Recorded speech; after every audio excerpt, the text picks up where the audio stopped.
bleed green? Are you an ultimate Eagles football fan? Well, you're in the right place.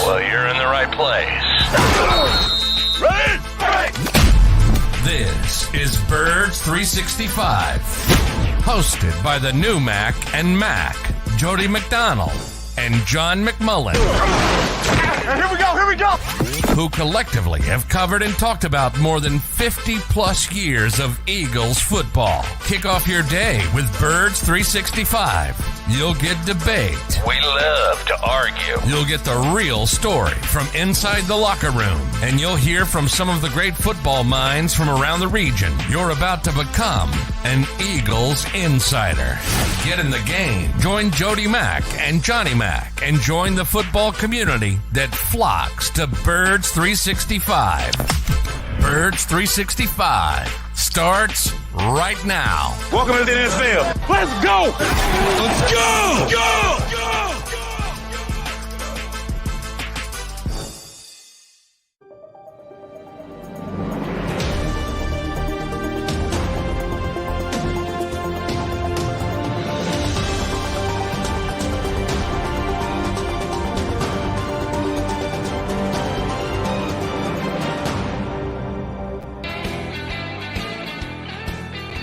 And a good Wednesday morning, Birds fans. Midweek Birds 365 coming your way.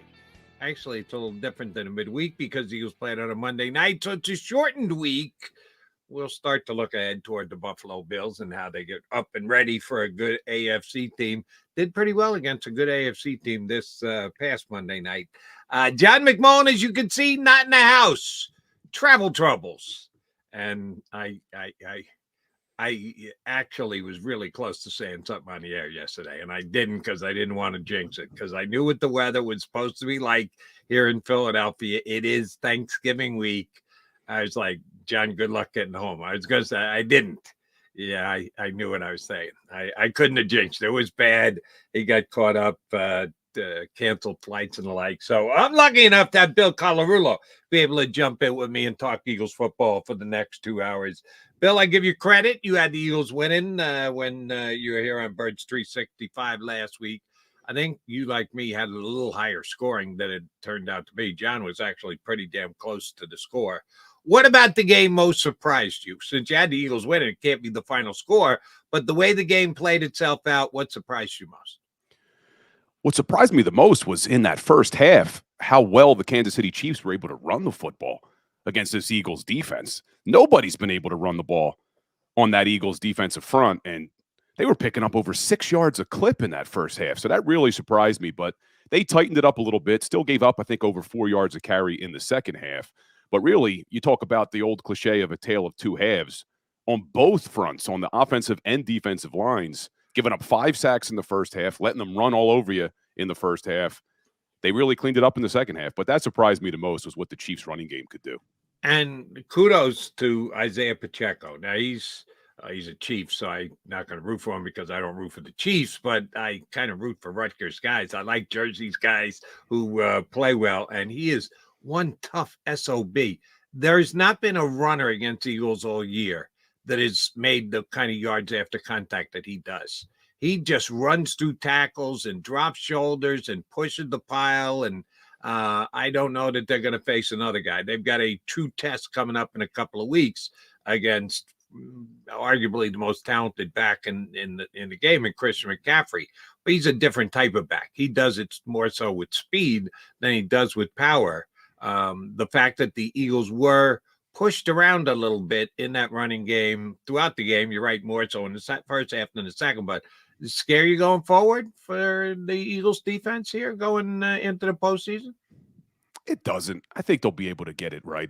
Like I said, no one's been able to run the ball against them. We really only saw it in that Chiefs game. So I think hopefully it was an outlier. I'm not concerned. They're just so talented up front, as you know, with that defensive front, especially in the tackle position. So I think they're going to be okay. And you mentioned Pacheco being a Rutgers guy. He's also a Vineland, New Jersey guy. So Jersey guy, yeah. Yeah, super local down in Vineland. But he did it to us in the Super Bowl, too. You remember what he did in the Super Bowl. So for whatever reason, they struggle with Pacheco. But, hey, look, there's a good test this week, too. Buffalo's running back Cook. He runs pretty hard.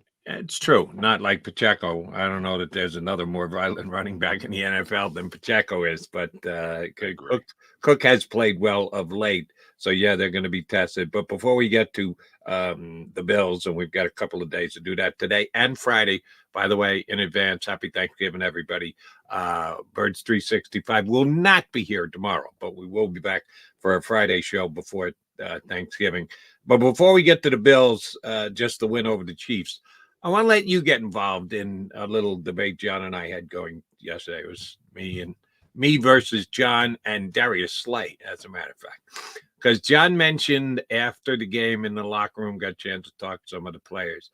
And Slay specifically said, well, you guys are making a lot of this game. It's not even a rivalry game. I would argue that the Kansas City Chiefs are a Philadelphia Eagle rival. If you take it at where it falls in time, not historically, not going back to the 1960s, but in November of 2023, Kansas City Chiefs are a pretty damn big rival. And when you think of some of the teams that have been historical rivals against the Eagles, the Giants and the Commanders, right now, both of those teams aren't good. They're both going to finish below 500. The Eagles are going to have one of, if not the best record in the National Football League. They've already beaten the Commanders twice. Were both games close? Yes. Did they win both games? Yes. Do you consider the Kansas City Chiefs a Philadelphia Eagle rival right now? I think they have to be. Not only what happened in the Super Bowl last year, but they're basically the Philadelphia Eagles from 10 years ago. They got Andy Reid. There's so many comparisons and parallels between the Chiefs and the Eagles. I don't see how you could say they're not a rival right now. You're right. Not an historic rival, not an NFC East rival. But, yeah, they are a rival right now. And, hey, what Slay needs to worry about is figuring out how to tackle. Did you see that missed tackle he had on the outside with that wide receiver? But, you know, I think it's got to be. Can I come quickly to Slay's defense? Yeah, he missed that tackle. And that was not good. You're right. He made one of the biggest plays in the game. The Watson play, the last play from scrimmage for Kansas City on 4th and 21, 22, whatever it was after the intentional grounding, which pissed the snot out of Josh Sweat. I saw him in the postgame stuff. Give me the sack. Just give me the sack. The yardage is the same. Just give me the sack. What are you stealing a sack from me, Mahomes? But it was 4th and 22, and he got to the sticks. Nothing. John would know this. You and I haven't done enough shows together. There might not be anything in the National Football like. The big bugaboo for John is bubble screens. He hates bubble screens. Man, he went off on bubble screens yesterday, how ugly a play it is, and it never works. And I understand Sirianni likes the bubble screen, and if it's pulled off correct, if it's executed properly, it can be an outstanding play. And the Eagles still go to it, maybe a little too often, but they still go to it. That doesn't bother me nearly as much as on a 4th down play, when your receiver does not get past the sticks, does not run his route past the sticks, and you throw the football and you complete the pass, but you don't get the first down. Nothing bothers me more than that. That's a standard operating procedure. You got to do this. There's no ifs and or buts. Don't give me the you can break a tackle thing. No, BS. Get past the sticks. And Watson did. He was a good yard to a yard and a half past the sticks. Slay came in maybe even a little early and knocked that ball away. There were a whole bunch of drop passes by the Kansas City Chiefs in that game. I don't consider that a drop pass. That was a defended pass, and Slay timed it perfectly to get in, break up the play, not have the flag dropped. Might have actually been there early, but the flag didn't come out, so it doesn't matter, right, Bill? If you're going to point to the plays that Slay missed, make sure you give credit for the play that he made, because that could have been a backbreaker. If they convert on 4th and 22, yeah, we might be having a whole different conversation here today. You definitely got to give big play Slay credit for that one. But look, they're not paying him to tackle. I mean, that's what they don't. The defensive backs, they're not going to be as good of tacklers in the running game, or at least not all of them are. But yeah, that was a big play. I think he did get there a little bit early, but I'm glad they let him play and didn't call that. But That was close, man. You're right. If they would have It was converted really on that one, close. if they would have converted, we would be having a different conversation. We'd be having a different conversation if those receivers were better. It's crazy, Jody. I had Farzy on my show yesterday, and we were just talking about how Andy Reid's career has really come full cycle here. In the early days in Philadelphia, they had really good defense, great defensive coordinator, good quarterback, but no wide receivers. And it's almost exactly what they have in Kansas City now. Great defense, good coordinator, unbelievable quarterback, and they just don't have the wide receivers. It's amazing he lets that position go sometimes. He does, and you're right. This has been Andy's modus operandi until he broke down and acquired Terrell Owens. They never had a star wide receiver during Donovan McNabb's entire tenure as the quarterback here. And they with Tyreek Hill was a little different because he didn't blow up the team. He just wanted to get paid big dollar top of the market money, and the Chiefs weren't willing to go there. But that tells you something about Andy Reid in the way that he values or undervalues wide receivers. He believes that his superstar quarterback is going to take average wide receivers and make them well above average. After watching that game with all of those drops in that game, Andy, you're falling prey to the same exact thing you did here in Philadelphia. Go out and get yourself a superstar wide receiver. Oh, they'd be unstoppable. Look, it worked for them last year. They didn't have really a superstar. They had Juju Smith-Schuster. I don't consider him a superstar. But it did work for them last season. But, yeah, you give a stud to Patrick Mahomes, I don't see how anybody'd be able to stop. Nor do I. But thankfully, that was not the case against the Eagles this year. And I overestimated the Chiefs wide receivers because Mahomes was putting up yards. He had more passing yards coming into the game and he has more passing yards coming out of the game because he had more passing yards in the game than Jalen Hurts did. I thought that he might just go dink and dunk underneath and Eagles could die by 1,000 paper cuts in the game. He did not. They did not. I knew they weren't going to make big plays, although Marcus Valdez-Scantling did get behind Roby on that play in the fourth quarter. They came up. The Eagles came up big.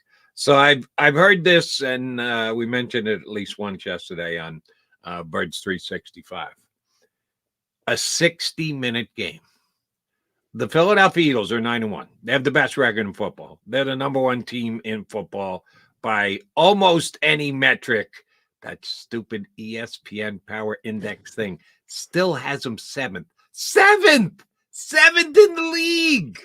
That's an embarrassment to ESPN that they put that up every single week. But in most other righteous thinking outlets, the Eagles are the number one ranked team in the NFL, as they should be.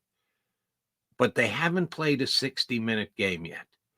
And even Jason Kelsey talked about it afterwards. He said, we haven't had that complete game yet. And you don't have to stretch your memory all that far to go back to remember when the Eagles played a 60-minute game. They played two of them in back-to-back weeks in the postseason last year. They played a full 60-minute game against the San Francisco 49ers. All right, yeah, it helped that Brock Purdy got hurt and Josh Johnson was in the game. Josh Johnson should not be playing in a playoff game. But they beat the snot out of the New York Giants as well, who just 2 weeks previous had played the Eagles when the Eagles were playing their starters. All right, Jalen Hurts was coming back from a shoulder injury. He wasn't quite 100%. But the Giants sat a bunch of their regular guys because they couldn't move up in the standings. They were locked into their wild card spot, and they scored a late touchdown to get within a onside kick of being able to potentially tie the game. That wasn't a 60-minute game for me against the Giants in the regular season. Oh, the postseason was. They put the smackdown on them. So they did it twice last year in the postseason. They're 0 for 10 this year in 60-minute games where they just dominated the entire team, offense, defense, first half, second half, whatever market measure you want to use. They haven't had a 60-minute game yet. Does it bother you with a 9-1 team? There's two schools of thoughts on it. I mean, one, you could be concerned about it. Or two, you could look at it and get excited and say, they haven't played 60 minutes, and yet they're still 9-1. Yep. They just figure out ways to win games. I mean, we saw some of the stats that are coming out now after this game, Jody. It's amazing what Sirianni and Hurts have been able to do in the last 28 games. So it concerns you a little bit because when they go against some of these better teams, and hey, look, the Chiefs are one of the better teams, but when they go against some of these better teams, you're going to have to put a 60-minute effort. But they just figure out ways to win football games. And it's good in a way because it keeps them grounded. It keeps them that whole focus that Sirianni talks about, which is like getting better every single day. The fact that they haven't played a 60-minute game yet, they're not smelling themselves. They're sitting there saying, look, we can get better. We can improve. We can keep doing things the right way to try to improve. And hey, whatever they're doing, it's still working. 26-2 in their last 28 regular season games, man. It's amazing.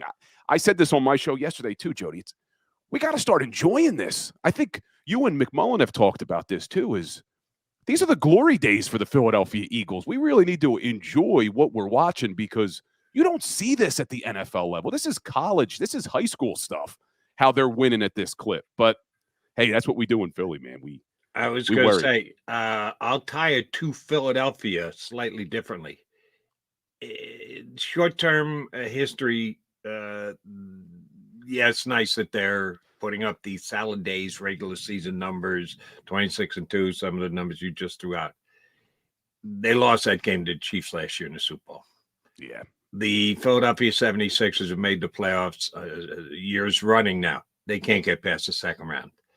The Phillies, after not making the postseason for a decade plus, got to the World Series, got beat. This year had a 3-2 lead against the Arizona Diamondbacks coming home to a park where they just don't lose. Got beat 2 in a row. I know they're all separate, but they're all tied together because it's a 4-for-4 town and it is Philadelphia.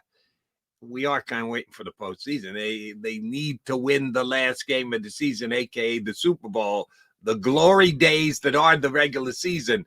If they were the only team in Philadelphia that were making the postseason, I'd go, yes, you better pay attention to these glory days. We got a couple other teams in town that are making the postseason on a regular now and not finishing the deal. So I get where the people are looking ahead and worried about postseason action today. I don't blame them for that because they're Philadelphians. And I've said this before too. I think the problem with us Philadelphia fans is we've never had a dynasty. You look at these other cities, they've all had dynasties, even when one of their professional sports teams has struggled. You look at the Chicago Cubs, they had their drought. Well, they had the Bulls. You look at the Boston Red Sox, they had their drought. Well, they had the Patriots and the Celtics. You know, you could look at all these major cities. They've all had a dynasty in one of their professional sports teams. The closest we've ever come is what? The 74, 75 Flyers. Outside of that, we've never had it. So we're starved for championships in this town. I really thought I was going to die without seeing one. Thank God they delivered one in 2017. But I agree with you. It is hard to enjoy when all we think about is, hey, they got to get that Lombardi trophy. But I just can't imagine, Jody, with this team and with Jalen Hurts, that he's not going to deliver one eventually. Let's hope it's this year. But the way they win, and look, I know they have great veteran leadership that's not going to be around forever. Maybe even after this season, you may not have Jason Kelsey anymore. But it's just the way Jalen Hurts leads this team. I have to believe that one day he's going to hold up that Lombardi trophy. I'm hoping it's this February. All right. We are Birds 365. He's Bill Colarulo in for Johnny Mac today. Johnny got caught up in travel stuff, canceled flights and everything else. Can you see McMullen just sleeping at the airport? That's a sight to see. It's one of my favorite Thanksgiving movies is Planes, Trains, and Automobiles. Let's hope he doesn't have one of those travel experiences. Could very well be. Bill Colarulo in for Johnny Mac with me, Jody Mac. It is a Wednesday. That means we're heading down to the shore. And one of the most important things we do every single week here on Birds 365, find out what T-shirt Mike Gill is wearing. We are moments away from the T-shirt reveal and also some football insights when we punch him up. Mike Gill's up next here on Birds 365. Go to get your game on. Go for the beers. Go for the cheers. Go for the hit and the hits. Go for the stakes and the stakes. Go to get your parlay on. Go to get your party on. Go for the scene. Go for the screens. Go for the gallery. Go for the win. Go to Ocean. Visit theoceanac.com to plan your visit. At Pond Lehocky, we've recovered billions of dollars for our clients, and we're confident we can do the same for you. With over 250 years of combined courtroom experience, we've helped over 100,000 injured clients obtain some of the largest settlements in Pennsylvania. One conversation is all it takes to help you and your family get back on track.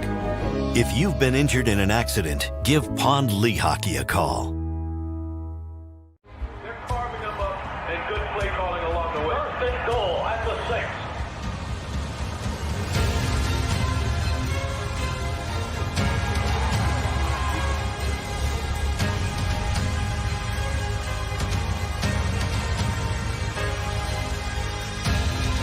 On the field of life, First Trust Bank is there for you.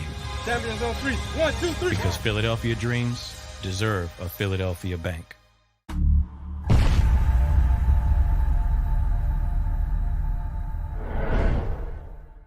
We're here to show you a better way to spend your state income taxes and get the money to where it's needed to most to the thousands of qualified kids. What we like about Blocks is they really know where the need is. This program ensures that their dollars come 100% into these kids for their tuition assistance. If you are able, Blocks makes the EITC piece go very quickly and very smoothly. Turn your PA state tax liability into need-based scholarships and receive a 90% tax credit. Underdog Fantasy has a way for you to play alongside your favorite football team all season long with their fantasy pick'em game. You pick between 2 to 5 players, select whether they'll go higher or lower on one of their stats, then do what you usually do on a Sunday, watch the games. You can win up to 20 times your money in a single game by going 5 for 5. It's a fantasy game, and the Sports Betting Show wants you to get involved. Go to UnderdogFantasy.com. When you sign up, use the promo code WIN, and Underdog will double your first deposit up to $100. That's UnderdogFantasy.com. Use the promo code WIN. Do you stream on a Roku, Fire Stick, Google TV, or Apple TV? Now you can watch 6ABC 24/7 with the 6ABC Philadelphia streaming app. For the big story on Action News, search 6ABC Philadelphia and start streaming today. EAGLES, Eagles.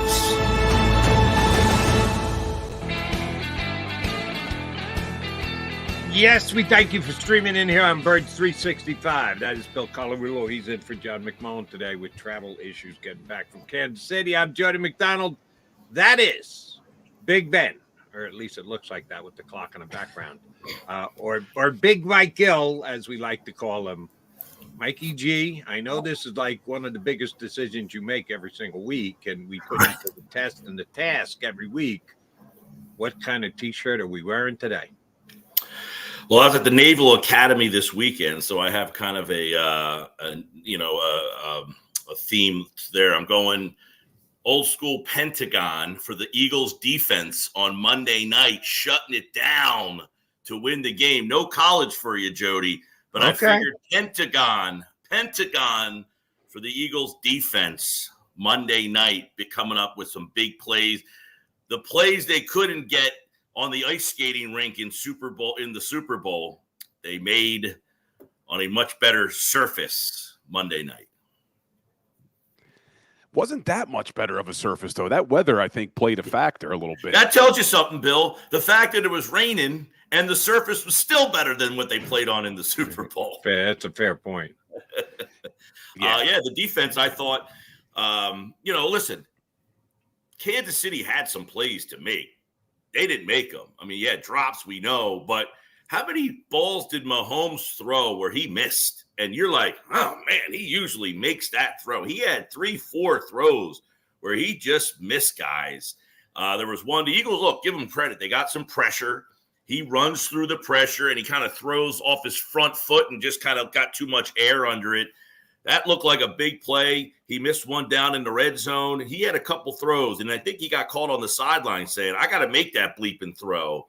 And he's right. He missed a couple throws in that game. But ultimately, look, I thought the sack from Reddick, the second play of the game, sets the tone that I'm here tonight. I got pressure. They hit him 9 or 10 times in the game.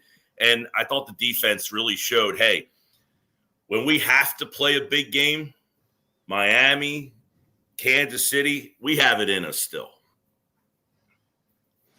Yeah, one of the things that was so impressive, and we've seen it now a few weeks, is Sean Desai's defense coming out in the second half and being able to shut down teams. Me and Jody were talking about it before you came on. Surprising that the Chiefs were able to run the ball as effectively as they were in the first half. But then you look at what this defense did in the second half. They allowed the Chiefs to go 6 of 8 on third down in the first half, only 2 of 9 on third down in the second half. How impressed have you been with Sean Desai in the second half of football games this year? Well, I tweeted out 4 or 5 weeks ago. I said, don't get used to Sean Desai. He's going to be gone. I think he's done a really good job for 2 reasons. And it's one of the reasons why I think Brian Johnson has struggled a bit. He has been able to mix the deck up. I mean, he's had, 5, 6, 7 different slot corners. You gave him a new safety. You had how many different safety combinations in the middle of this season? He had one linebacker, lost the linebacker, brought the linebacker back, went back to the other linebacker. So I think Sean Desai is showing that he's very smart and very adaptable. You know, somebody asked me a question on my show yesterday, and I think the listeners and the viewers would easily answer this question. If Sean Desai was defensive coordinator in that Super Bowl last year, would the game have been different? And I think a lot of people immediately would say, absolutely. He is very adaptable and willing to change. But I do say that with the caveat of, look, Kansas City had plays to make. They didn't make them. And that's some things that still need to be tightened up there. I mean, you look at the play where MVS gets behind the secondary. I think it's Josh Jobe is lined up on him there. They found a matchup that they liked in that situation. You know, the Kelsey drop, he ends up getting the first down, but on that drive, they finally found a way to start getting him going. You're wondering, where was that earlier in the game for them? Well, I thought the Eagles had a pretty good game plan. Kevin Byard, bracketing, they had a good job of kind of keeping him out. But, yeah, that doesn't mean that he's perfect at this point, but I think he's done a really, really good job. Yeah, it wasn't Job. It was Bradley Roby. There was one-on-one with Marquez and he just got basically run by, and there's a little luck involved in that. Eagles did a lot of good things and earned and deserved that win, but that drop pass was a little luck shining down on him on a rainy night in Kansas City.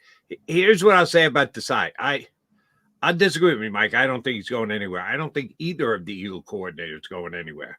It might not be this year. It might not be this year. Right. At some point, I do believe he's got a chance. I'm talking this offseason, not just yet on either of the Eagle coordinators. And I'm with you. I think Desai will go first out of the two rather than Brian Johnson. John hates the word adjustments. McMullen hates it, halftime adjustment. They go into the oranges. That's not making adjustments. They're not in front of a blackboard designing plays. I don't give a flying you-know-what how it comes about, even if it's just in the gray matter above Sean Desai's shoulders. He's making adjustments. He's doing things differently. He's calling different tight plays that are getting better results in the second half. I'm not going to not give him credit for it just because of a definition of a word. Who cares about how he adjusts, they adjust, the Eagles adjust? They're making adjustments. You can't tell me they're not, because that second half defensive effort was significantly better than the first. Yeah, and like, you know, whether the players are involved in those conversations, I think the coaches are saying, all right, what do we got to change here in the second half? What's something that they keep doing? You know, I contend, Brian Johnson's getting a lot of heat every single week, it seems like. You know, people want him gone. He's not doing this. He's like, why are you doing that? Calls the bubble screen to the left. Then he calls it to the right. And, I think a lot of what Brian Johnson is dealing with, he's finally getting his feet kind of set in the turf, being a coordinator and calling plays at the NFL level. And then you take Dallas Goedert out of the offense for him and the adjustments he has to make of trying to figure out, who are we now? Colin Thompson, who played tight end in the league, was on my show yesterday. So he really watches the tight end spot. And he's saying, look, people look at tight ends as fantasy football players. They want how many catches and yards these guys get. But when you move Goddard from one side to the other, or he's over here, the other team has to have a capable defender figuring out where he is, because he is a capable player. Jack Stoll's there. They just don't care what he's doing in the pass game. If he catches a ball, it's for 3 yards. He's not getting a lot. Not to mention what Goddard does in the blocking game. It was evident that the Eagle tight ends on the outside just were not doing the same job, and they were sending pressure from that outside, figuring these tight ends are not going to chip. They're not going to block the same way Dallas Goedert was. But in the second half, I think Brian Johnson, I think that's why you saw bubble screen left, bubble screen right. He said they're sending pressure from the outside. Let's try to bang some bubble screens right past that pressure. He finally put one in his back pocket and hit that little banger over the middle to DeAndre Swift. And it was like, you're going to keep sending pressure. We were going to go do something we haven't shown a whole heck of a lot. So I'm hoping that he's able to kind of find his way through this. And I think fans need to really keep in mind, fans want success on every play. Every play has to be successful. There's so many plays, though, that these guys use as setups. Let me set something up. Even if it doesn't work here, I just want to show we're going to do this, and then I'm going to keep a bunch of plays in my back pocket for that moment. And, I thought the screen to Swift was one of the big plays in that game that kind of busted that pressure up a little bit. And then, Hurts checks out of that play because he sees the matchup in the slot. That's a great job, though, of moving Smith down into the slot there to get that matchup. And what a play by DeAndre or Devonta to make that adjustment there. But, yeah, I think Johnson's got a tougher job of trying to adjust without Goddard right now, as he was just trying to adjust to be a play caller at the NFL. Nailed it with the tight end position, man. I got a soft spot because I was a tight end. So I like to talk about how they're the most important position on the field. But you're right, with Dallas Goedert, he can block as well as an offensive lineman, and he can catch as well as a wide receiver. It makes it really tough for defenses to try to match up with him. But we're talking about Brian Johnson. We're talking about Sean Desai. Why do you think Nick Sirianni still doesn't get the respect on the national level that he should get as a head coach? I saw a stat come out yesterday. He's now only the 6th coach since the 1970 merger to lead back-to-back teams to 9-1 starts. And you look at the other names on the list. It's Dungy, Shanahan, Marv Levy, George Seifert, Don Shula, and now Nick Sirianni. And yet he's 5th in Coach of the Year odds. Why does he not get the same respect on the national level? That's a great question. Usually because you get a team, for instance, Cincinnati Bengals. The first year they do something, you just don't believe in them until they show you. And then this year, everybody took for granted that Cincinnati is going to be a really good team no matter what. They had a couple injuries, 5-5, didn't matter. It wasn't until Joe Burrow finally went down that you're like, all right, I'm out on Cincinnati, even though they weren't playing all that well. I think Detroit's facing that right now, where Detroit, I think a lot of people are starting to believe in Detroit, but it's like, they're Detroit. Do I think they're as good as the Eagles or San Francisco? They're still Detroit. Sirianni's now in the second year. He went to the playoffs, then he goes to the Super Bowl, and you're like, at what point are people going to get past that this was a guy that nobody really knew, had no idea where he came from, had no clue that the Eagles were going to hire this guy? So I think that is kind of interesting. Now, do they look at it as, hey, this team is just so good that anybody can do this? Is it a case in terms of the Coach of the Year thing? Yeah, this team went to the Super Bowl last year. Why would he be the Coach of the Year? They were already a good team. Sometimes good coaches fall into that. But I do agree, Bill, that on the national scope, when you mention who are some of the coaches in the NFL, top coaches right now, his name generally does not get mentioned. And I wonder, look, everybody see this video. He's screaming up at the fans. He's yelling at them, see you later, Chiefs fans. I mean, some people could be turned off by his sophomoric way of handling things sometimes. But, hey, I agree. This guy, think about this, though. The game we saw Monday night, Andy Reid, Nick Sirianni, 2 coaches, when they got hired, you were like, who the hell are these guys? And you look at the 2 teams that played Monday night, they're almost like the Spider-Man pointing at each other on how they're built. And it's all from Jeffrey Lurie taking a chance on 2 guys who nobody knew who these guys were and building these teams to really the 2 best teams in the league. It all started with the Andy hire, and here we are with Nick. All right, then let me go ahead and get everybody annoyed here. since Bill brought it up. The coach not getting his just rewards, and I think that's accurate. I think he is being undersold, undervalued nationally. I think you're right, Mike. I think he annoys some people with his, I'll go, overly emotional rather than sophomoric behavior, but overly emotional, not quite professional enough behavior. You hit the nail on the head there. A lot of people, including Pro Football Focus last week, put out their general manager ratings. Howie Roseman, numero uno, best general manager in the entire National Football League. Nick Sirianni, I think, had something to prove on Sunday. He wanted to beat Andy Reid bad. He knew that he had lost Andy Reid, and the Eagles hadn't beaten Andy Reid, and Andy Reid was the coach as long as he was here in Philadelphia. I think he wanted to win that game badly. He's a competitive guy. John tells us that all the time. He is an uber competitive guy. When does he start competing with Howie Roseman? Because Howie's getting the national love, and Sirianni seems to be getting shortchanged, as Bill just pointed out, I think accurately so, a little bit. Is there any chance for internal issues and one guy getting more credit and one guy getting less credit when they're doing it hand in hand? Is that a potential issue for the Eagles going forward? I think it's a really smart question. It's fair. And look, this is what ends up happening when teams are good. And you have nothing. I heard you guys talking about, look, the Eagles are 26-2.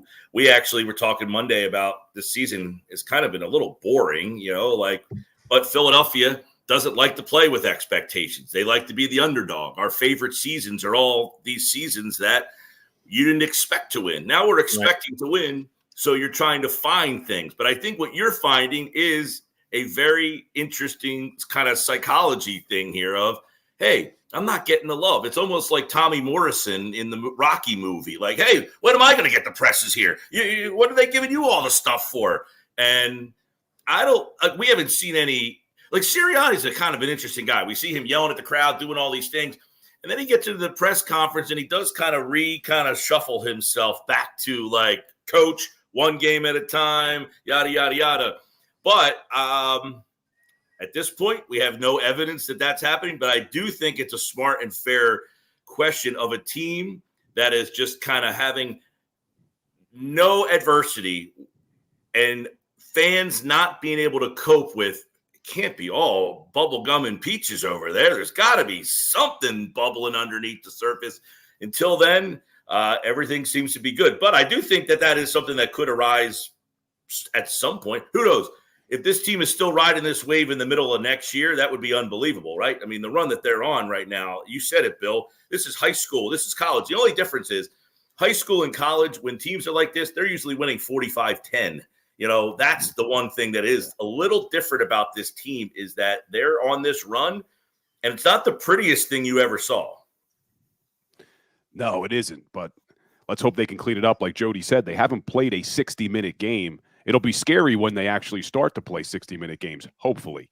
But while we're on this, it's not only Jody, Bill. Jalen Hurts said it right after the game. Yeah. Look, we still have not played our best ball, and we're 9-1. You go to the Super Bowl champions, Arrowhead, Monday night.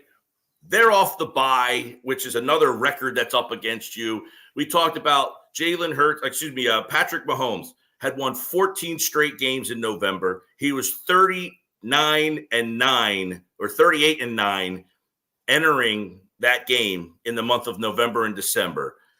Every number was saying they don't lose this game. Right. And yet you're not playing your best and you still went in there and won. You're looking up the schedule and saying, I know they play Buffalo and San Francisco, but what numbers am I going to be up against worse than that? So it'll be interesting. And Reuben Frank over at NBC Sports Philly put out these stats too. It gets even worse. Andy Reid was 62-6 when up by 10 or more at the half, and then 65-8 when leading going into the fourth quarter. And somehow this Eagles team pulled out the victory. But I was about to say, while we're on this love fest, it's the day before Thanksgiving. We talked about Sirianni and Howie Roseman. Got to give some love to Jeffrey Lurie too, because you mentioned him hiring Andy Reid when nobody knew who he was, hiring Nick Sirianni when nobody knew who he was. He also brought in Dougie P when everyone was saying that was the worst coaching hire of the year. he leads to a Super Bowl. Really, the only guy he hired that turned out to be a disaster was Chip Kelly, and that was the one everybody wanted. That was the only time he kind of went with the guy. Most popular of any of the coaching hires he made. On the day he was hired, Chip was more popular than anybody else. Exactly, and that's the only one that was a disaster. It seems to be that Jeffrey Lurie, I know some people say what they want about him, but been a great owner, and one thing he can do, man, is hire head coaches and finding guys that nobody else knows about. Yeah, well, and the Chip Kelly thing, I remember I was at that press conference when he said, look, we want to be 5 years ahead of being 5 years ahead. I give him credit for taking the shot. It actually worked for a year. He had everybody, the wool pulled for a year, Chip. And then, everybody started to kind of figure it out. And he was kind of a curmudgeon-y guy to deal with. And then the power struggle, which, Jody, you referenced earlier, Chip didn't want Roseman infiltrating any of the decisions. But where Lurie comes back in here is he saw it and said, I'm not going to, this is where GMs sometimes get on my nerves. You draft a guy, he stinks, you keep playing him to justify the draft pick. No, just admit I made a wrong pick. You're not going to get 100% of them right. We'll have more respect for you if you just say I messed up. And Lurie finally pulled the plug before that season even ended. He said, this is not working. I'm getting out of this mess. Let's move on to the next one. So he made the mistake with Kelly. It looked good at the time. It really, he had that second year. The 1 year the third year, they were, 7-9. So they weren't even like a dumpster fire. It was just a mess with him. And then the Roseman and the draft stuff started to get all convoluted. And Lurie recognizes it, gets out. But Lurie in this whole thing, ownership so many times in certain areas when things are bad, Washington comes to mind. Dallas, we know their ownership because it's so high profile in that, they're always really good, but we always feel that the ownership, being the GM, kind of keeps them from getting to that next level from playoff team to Super Bowl team. Jeff Lurie, I think when we look back at this era, he has been one of the premier owners, maybe in all of sports, that doesn't get the attention. All right. Since we're talking owners and you went to Jerry Jones, I'll ask you this. I've not had a chance to look through and find anyone with a good speculatory opinion on this, so I need a Gill speculatory opinion. It was announced in the last 24 hours that they're going to induct Jimmy Johnson into the Cowboys Ring of Honor, and they're going to do it this season. And people have been wringing their hands about this for years. When is Jerry going to admit that Jimmy did what Jimmy did? And Jerry just kept saying, we're not in a rush. We will get to it. Don't worry about it. Stop asking this question. Blah, blah. And then he not only does it, but he rushes it into a year. Usually they announce this stuff a year in advance so you can schedule it and put it on your calendar and sell a ton of tickets and merchandise. And they're going to do it, and they're going to get it up and done in like 5 weeks. That, to me, smells of a little desperation that the Cowboys know they got to catch the Eagles, and it ain't going to be easy. And they really do believe this is still a year they can win the Super Bowl. Do you read it the same as me, or is this wishful Eagle thinking? I would probably not go down the same avenue. I would just say, just like everything they do, Jody, lack of attention to details, mismanagement at the upper level. Look, it's perfect. They have great talent.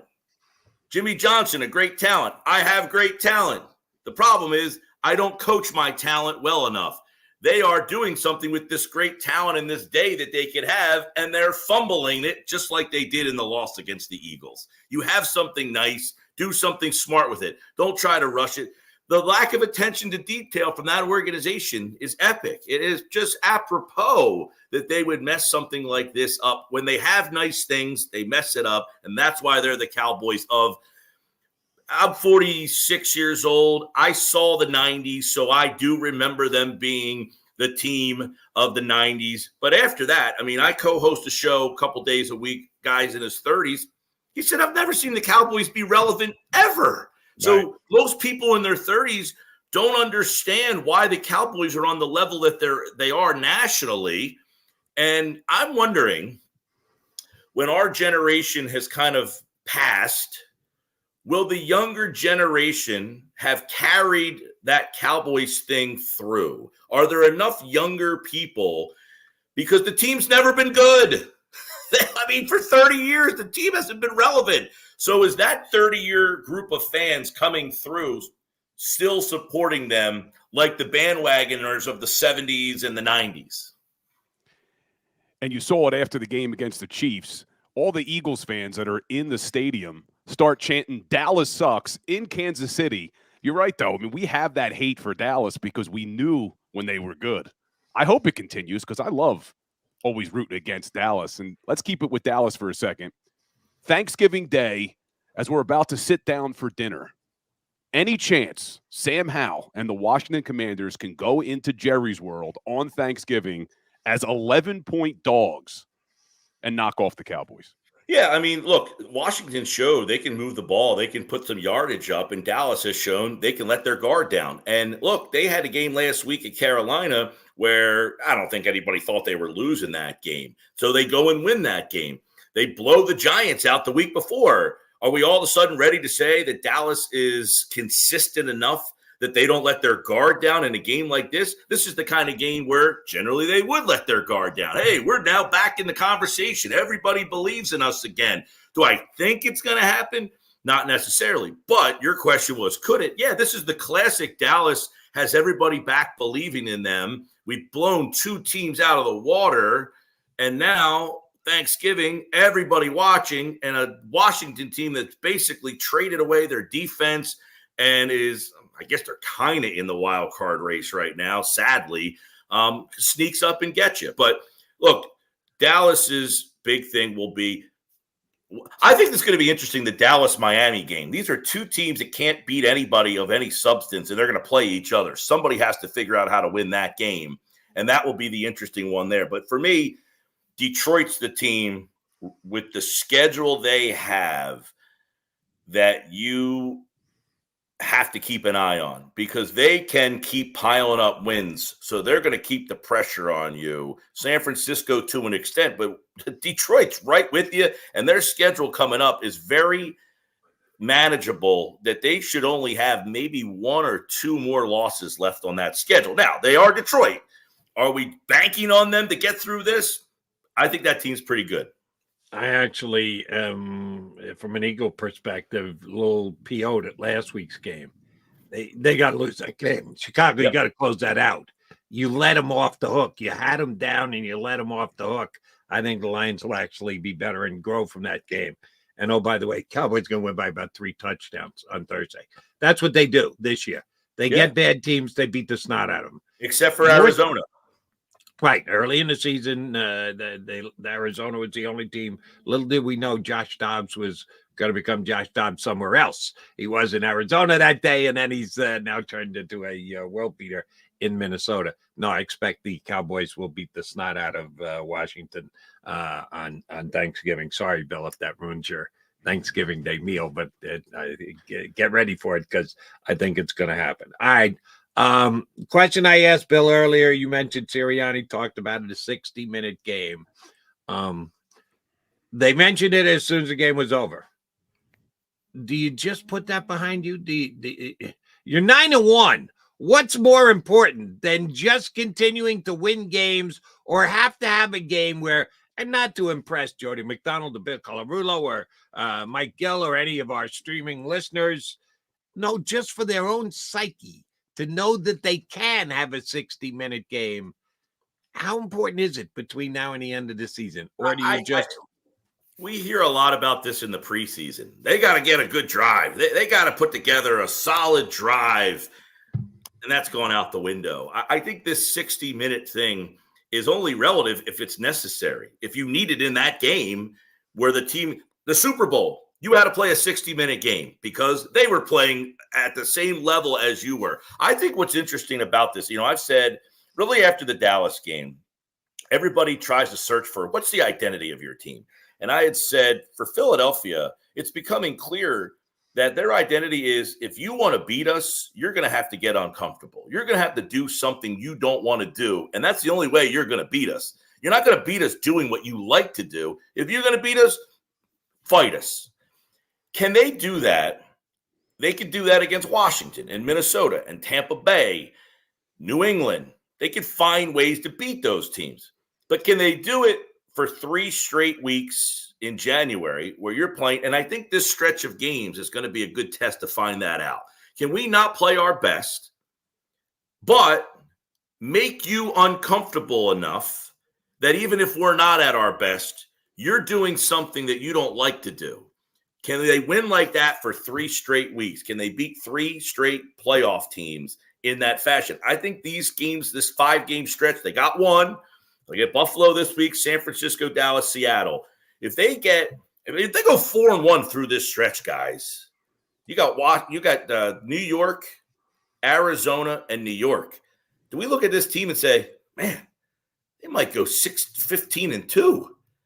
I mean, this stretch is going to be so interesting to see, just to me, what their ceiling is. If they can play this style of football, where maybe they're not their best, maybe they're not flashy, but maybe their best is this style, which is we're going to make your style something you don't want to do. Can you play 60 minutes like that? And I think that's who they're trying to be right now. A team that maybe doesn't look great themselves, but drags you down with them. Yeah, it's been good to watch, but let's hope they can do it in the playoffs for sure. Mike, did you see what Tom Brady said about the NFL being mediocre now? And how the rule changes. I sure did. Absolutely, yeah. Rule changes have really hurt because now teams are just looking for penalties and offensive players don't know how to protect themselves anymore. But what'd you think about Brady's comments? I mean, look, again, I'm 46 years old, so I thought he was spot on the money. The game I'm watching now, I feel bad for some of the people that this is the game they're growing up on. It's a terrible game. It's just flags all over the place. I love the announcer a couple of weeks ago that said the referees are going to need Tommy John surgery after this game because it's just become a flag fest. It's terrible. I mean, pass interference is just a convoluted disaster. Roughing the quarterback is a disgrace. All these rules, the game, John says it all the time. I totally agree. It's over legislated. I love what Brady said. He put the onus on himself. I don't throw the ball at certain windows because I think that guy's going to get leveled.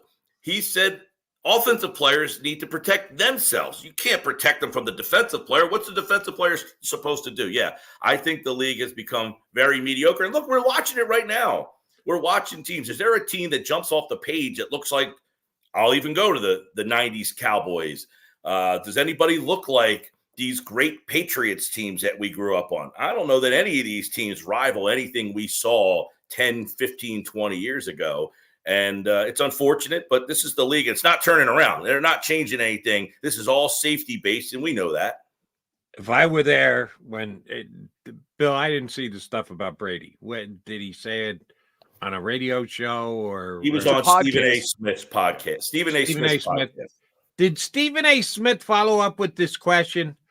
What happened this offseason that it changed, Tom? Because I don't remember you complaining about it when you were playing. It isn't like Brady's been retired for a decade. He's been retired for 10 minutes, not years. He just got the frig out. So now all of a sudden the NFL sucks and there are too many flags.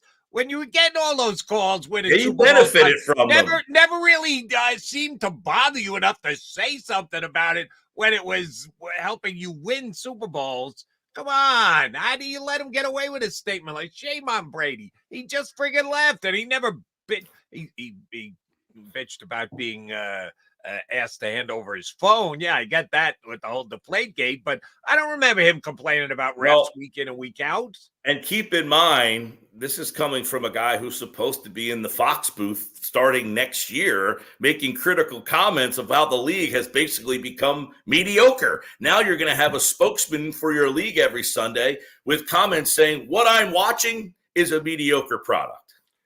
Yeah, I'm sure Fox. He's not wrong, though. He's not wrong. I just like that he referenced Ronnie Lott. I don't think he ever even came close to playing with Ronnie Lott. I said Ray Lewis. I did hear him say Ray Lewis. You know, he said, oh, those guys, any hit that they would have, every hit tackle they would have made would have been a penalty in today's game. Ray Lewis, I heard. I don't know if I remember Lott. Yeah, I think he said Ronnie Lott, Ray Lewis. Yeah. Yeah. Sorry, Tom. Don't need to hear from you. When you get if he does it when he's in the Fox booth, I'll give him some credit for that because that's nervy. That's that's spitting in your employer's eye. That I'll give him credit for. If he goes down that road during a game on Fox, then I'll go. There was some TMZ. There was some TMZ video of him, I guess, this weekend with Aaron Andrews and one of the Fox executives. So they must have been in a bunker somewhere, maybe doing a practice run of Eagles Chiefs, maybe. Unfortunately, we're not going to have that one for a couple of years, but it was a big-time rivalry win for the Eagles. All right, Mike, before we let you on, Mike Gill, yesterday, or I should say Monday, the return of the big play from DeAndre Swift. He had a bunch of games in a row where week 2, he rushed for 6 yards per carry. Week 3 against Tampa, he was over 8 yards per carry. The last 6 weeks, 4.0, 4.1, 1.8, 4.1, 3.6, 2.4, 6.3 the other night, yards per carry on DeAndre Swift. Why did he kick back in gear? That's a good question. It all of a sudden, and because the offensive line did not have a great night in pass protection, he looked like he had a little extra burst there. I think the Eagles have, to some extent, look, he's got more touches this year than he's ever had in his career. I think there is the element of you've got to kind of limit his pitch count a little bit. You know, this is a guy who's had a ton of injury issues in his past. So even if he's rocking and rolling, I thought he looked really had a good burst, looked really quick the other night.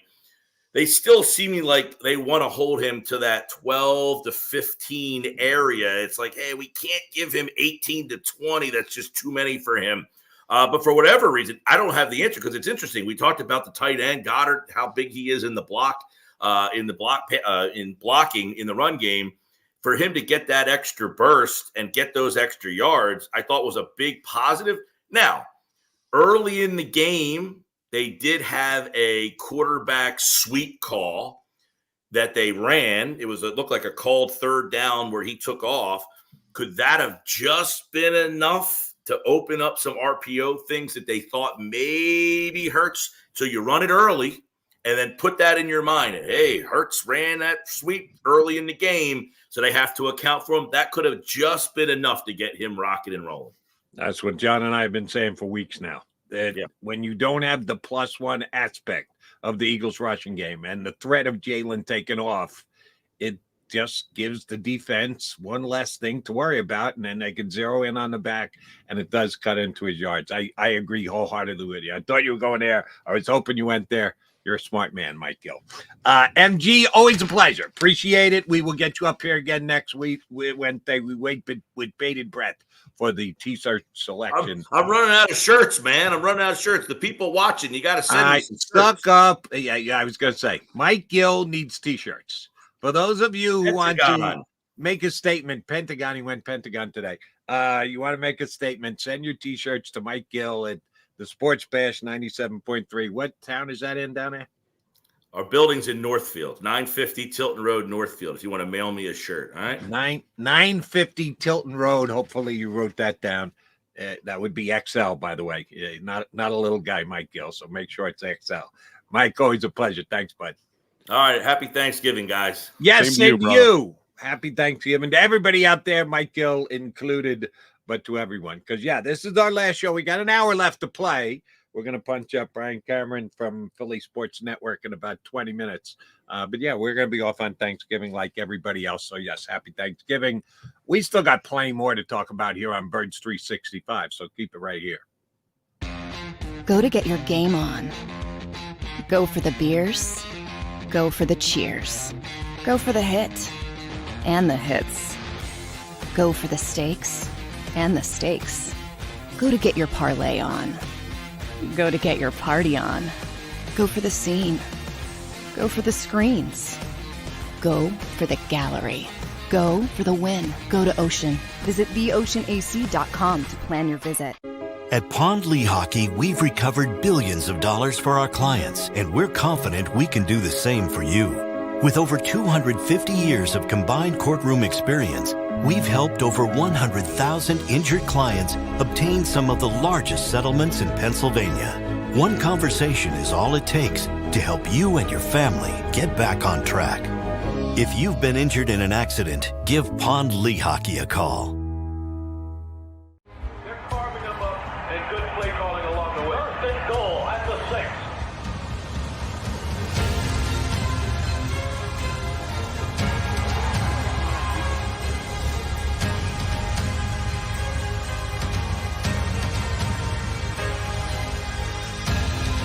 6. On the field of life, First Trust Bank is there for you.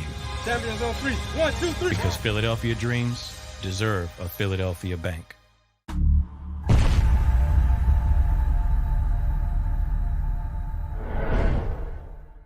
We're here to show you a better way to spend your state income taxes and get the money to where it's needed to most to the thousands of qualified kids. What we like about Blocks is they really know where the need is. This program ensures that their dollars come 100% into these kids for their tuition assistance. If you are able, Blocks makes the EITC piece go very quickly and very smoothly. Turn your PA state tax liability into need-based scholarships and receive a 90% tax credit.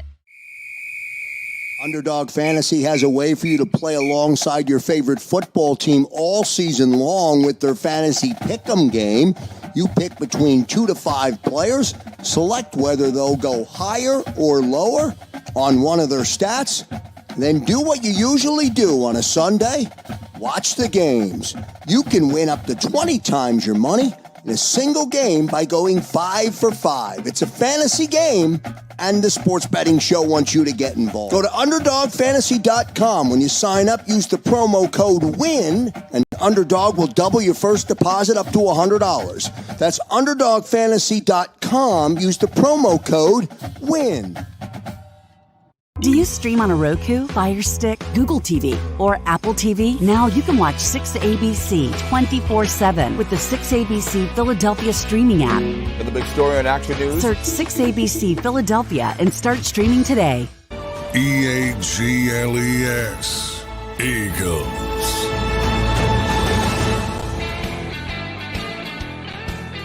Birds 365 here on the JAKIB Media YouTube channel. If you're a big fan of Bill Colarulo, man, he gets so many likes during his show on the Power Hour because he sucks up to the guys on the stream and responds and chats directly to them. I'll go down that road. If you just hit the like button for us here on Birds 365, I'll talk directly to you guys on the stream.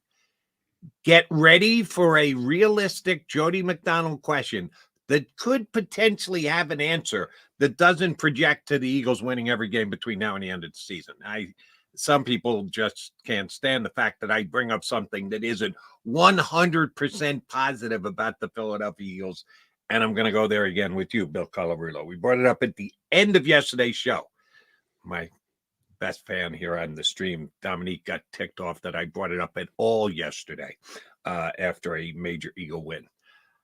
The Eagles' defensive ends, a.k.a. Hassan Reddick and Josh Sweat, are both playing a lot of snaps. And this is in comparison to what they've done previous seasons. Hassan's only, of course, was last year, but Josh Sweat's a good couple of years. So I'm not like making this up or giving you, here's the amount of snaps that I think Hassan Reddick. No, I'm judging by what's transpired here in Philadelphia previously. And last year's a pretty good line to demark, seeing as they got 70 sacks. You'd want to repeat that if you could, right? Well, they're pushing the envelope with these guys these days. Both Sweat and Hassan are playing a lot of snaps, a lot more snaps than they were used to or that they played last year. Cause for concern, legit cause for concern. Stop it, Jody. They're 9-1. What the hell are you talking about? Of course we need our best players on the field. That's the way everybody plays. No, most teams use a constant 4-man rotation, and the Eagles are down to 3. And one of them is Brandon Graham, who they've got on a pitch count to begin with anyway, because he's a little older than everybody else. I bring it up because I do believe it's a legit concern. If that makes me an Eagle hater in the eyes of my boy Dominique, so be it. Bill Colarulo, are you a hater like me? Are you in any way, shape, or form at least concerned about the fact that they're leaning as heavily on Swift and Reddick as much? Why can't I come up with I got DeAndre Swift on the brain because of the running game. Josh Sweat and Hassan Reddick playing too many snaps. The reason I'm concerned is because I think it's showing that Nolan Smith is not as far along as they were probably hoping he would be. You draft a guy in the first round, you're expecting him to be able to contribute in year one in today's NFL. And I think he played 5 snaps against the Kansas City Chiefs. So that's the concern I have is, look, I wasn't expecting much from Derek Barnett this year. I know you weren't expecting much from Derek Barnett this year. I remember you said in the offseason you were surprised they even brought him back, and you turned out to be 100% correct on that. But that's my concern is, there's not a lot of depth at that defensive end position now. You have Barnett out with personal reasons. Brandon Graham, love BG, will always love BG. Clearly not the same guy he was. He's on a pitch count every night. Yep. And Nolan Smith is not as far along as he probably should be at this point in the season. How long can you rely on Reddick and Sweat? I think they're playing over 70% of the defensive snaps week after week. So I do agree with you. I don't think you're spewing hate here. Who said that yesterday? Somebody said that in the chat? Oh, yeah.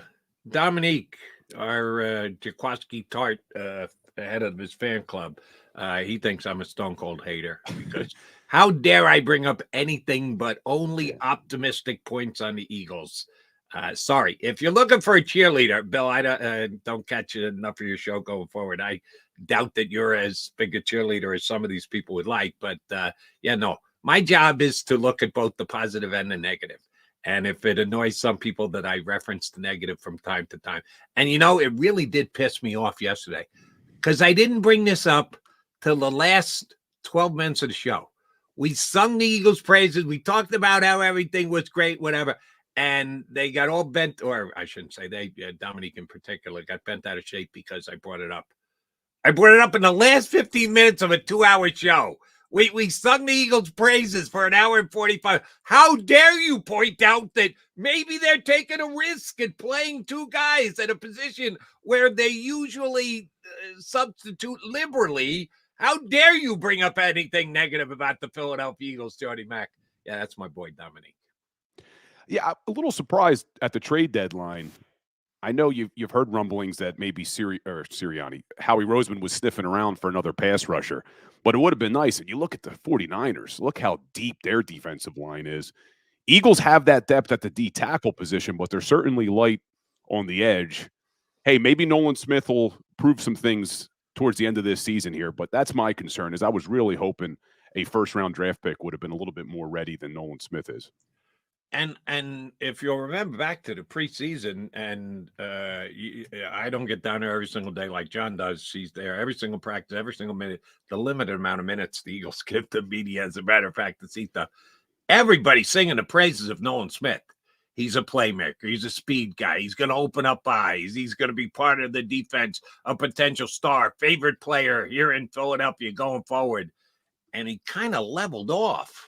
And again, we don't get to see practice, so the only thing we can interpret by is the amount of playing time he gets, which is minimal. This week, no Derek Barnett. He's staying home for personal reasons. We got no idea what that means. 5 snaps. He played 5 snaps for the entire game. What else can we possibly read into this other than, he's not ready, Bill? What are we reading into? What am I missing? You're not missing much. I mean, it's like you said, no Derek Barnett. I was angry in the beginning of the season because I said, why are they giving Derek Barnett more reps than Nolan Smith? We've seen what Barnett can do. But now Barnett's not even dressed for the game, and they're still not giving Nolan Smith reps. So let's hope he's not – I don't want to say that they missed. He's still early. It's still his rookie season. You've seen guys, especially – look at Brandon Graham. Took him a couple of years to get going at that edge position. But I was really high. I wanted them to draft Nolan Smith going into the draft. I was saying, hey, if they can't get Jalen Carter at 10, take Nolan Smith. I would have been okay with them taking Nolan Smith at 10. Well, they trade up, they get Carter at 9, and then somehow are able to get Nolan Smith at 30. But I would have been okay with them taking him at 10. So I'm shocked that he doesn't look ready at this point, because I was high on him as well. So. Right. And I don't want to write him off for his career because, like you just pointed out correctly, BG right off the bat, people go, well, how do we not take a safety instead of Brandon Graham? And now Brandon Graham's one of the all-time great Eagles. So you can't overreact over a short term. But I got to thank my guy. You got the stream in front of you, right, Dominique Dabney? He came up big for me here to help me make my point. Jody, all he does is that we got one of the best teams. Well, first of all, Dominique, I would say the Eagles have the best team, not one of the best teams. They have the best team in the National Football League to this point. But his response to me calling him out, we got one of the best team in the league, and all he talks about is negatives. Like, goddamn, what are we supposed to think? Bill Colarulo, is that all I've talked about today? Is the negative aspect of the Philadelphia Eagles all I thought? You and I started the show an hour and 12 minutes ago. Have I been talking about the negatives all show long? You've been pretty positive today for this Thanksgiving Eve. I think. No. What? Didn't you read what Dominique said? All he talks about is the negatives. Okay, Dominique, it's amazing. You have an ability that I just don't have. The ability to tune everything out except what you want to hear. So when I go with a question, not a negative, but a question, a legitimate question, and I do believe if you don't, fine, continue to wear your blinkers and your blinders and wave your pom-poms. If you don't think it's a legitimate question that the Eagles have one part-time backup defensive end at a position where the Eagles, I'm not even talking about, I don't give a flying fart about the other 31 teams. I'm just judging the Eagles by what the Eagles have done. I won't even go past the Sirianni era. We'll just look at the 2+ years that he's been coaching. The Eagles have used that as a position where they like to rotate guys and keep guys fresh and have them healthy all season. And for me to point out that Brandon Graham is playing less because he's a veteran, as he should, and their other defensive end as of right now is no one. Nolan Smith played 5 snaps. If that's me being negative, my friend, you are amazing in that you can just hear what you want to hear. You can completely disregard and have it be white noise when I say nice things about the Eagles for 92% of the show. But that 8% where I actually bring up a legitimate question, oh, man, you hear that, zone in on that and go, Jody's a hater. And I'm looking, Jody, to further your point here. I just went back and looked at the snap count. You guys may have done this yesterday, but I just went and looked at the snap count. So last year, Hassan Reddick played 74% of the snaps, but then Josh Sweat only played 53 and Brandon Graham played 43. So they were really splitting those reps. And then so far this season, you got Hassan Reddick playing 74%. They got Josh Sweat playing 76% of the snaps. And BG dropped all the way down to 29. So definitely don't have the same rotation that they had last season. Let's hope it's not an issue. It's a long season, 17 games, hopefully 3 playoff games. So I agree with you. That is something to be concerned about. And hopefully either Nolan Smith gets up to speed or maybe, just maybe, I doubt this highly, but Brandon Graham could come back and actually, not Brandon Graham, their other defensive end who, yes, from time to time I point out that he probably shouldn't have been on the roster to begin with, Derek Barnett. Maybe he comes back and gives him, I don't know, I'm wishful thinking here, guys. It is, again, the Eagles defense was phenomenal in the second. Shut out the Kansas City Chiefs. Patrick Mahomes, one of the best quarterbacks over the last decade in the National Football League, and they just put the clamps on him. Outstanding defensive effort. So keep it in its proper context. But I'm just a little worried that at a position where the Eagles in years have gone by, the Sirianni era, have you just read? I didn't read them in the numbers. You read them in the numbers. They were on point. Thank you very much for that, Bill. It's worth noting. That's all I'm saying. I'm not trying to hate or anything else. I'm just saying it's worth noting. All right. We've got Brian Cameron from Philly Sports Network jumping on with us in just a couple seconds. But let me get this question to you before we get Brian up, then I'll ask him. Linebacker from the Colts released yesterday, Shaq Leonard, has been a Pro Bowl level player. in his career. When Nick Sirianni was there in Indianapolis, as a matter of fact, he was a Pro Bowl level linebacker. Their linebackers, they're down because of Nakobe Dean, but the guys played well enough the other day. If they wanted to, they could claim him. Now, they got the 30-second claim. So if he gets claimed by somebody else, he's owed like $6 million over the rest of the year. The Eagles wouldn't even get a chance at him.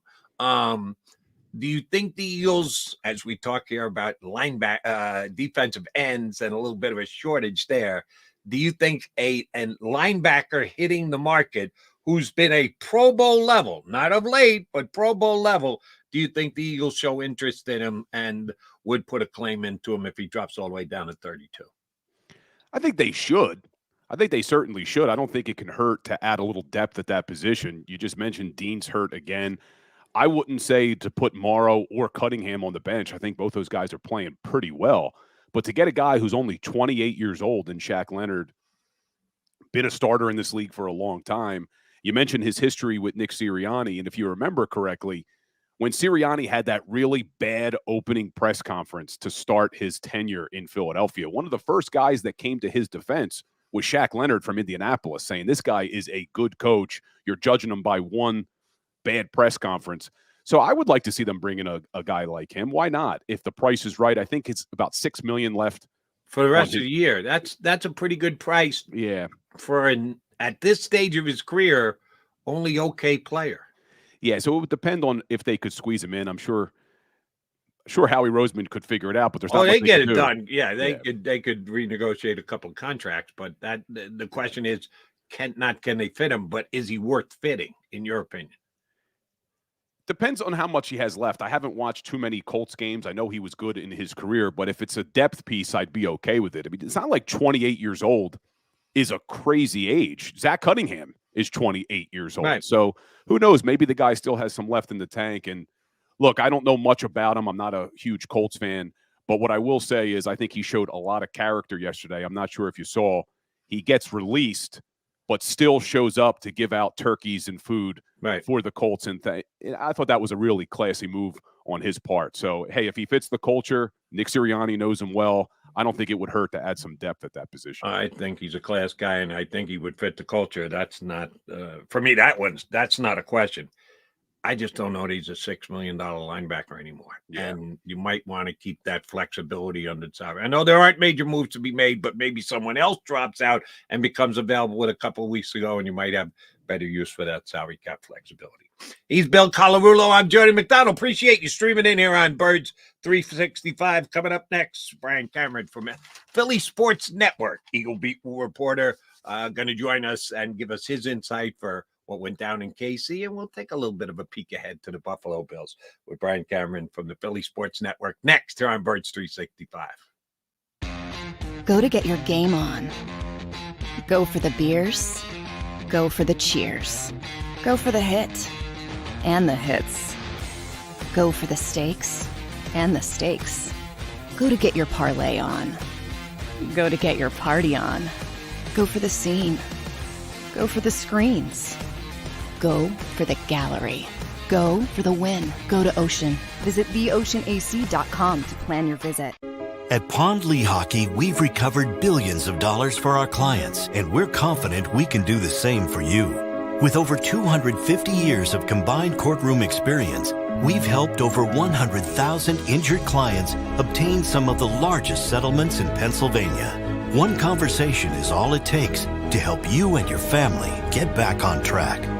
If you've been injured in an accident, give Pond Lehocky a call. They're carving them up and good play calling along the way. First and goal at the 6.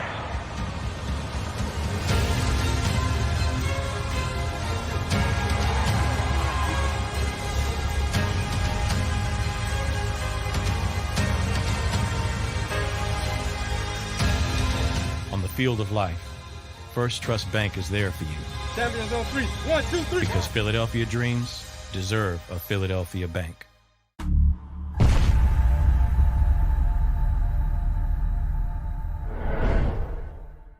We're here to show you a better way to spend your state income taxes and get the money to where it's needed to most to the thousands of qualified kids. What we like about Blocks is they really know where the need is. This program ensures that their dollars come 100% into these kids for their tuition assistance. If you are able, Blocks makes the EITC piece go very quickly and very smoothly. Turn your PA State tax liability into need-based scholarships and receive a 90% tax credit.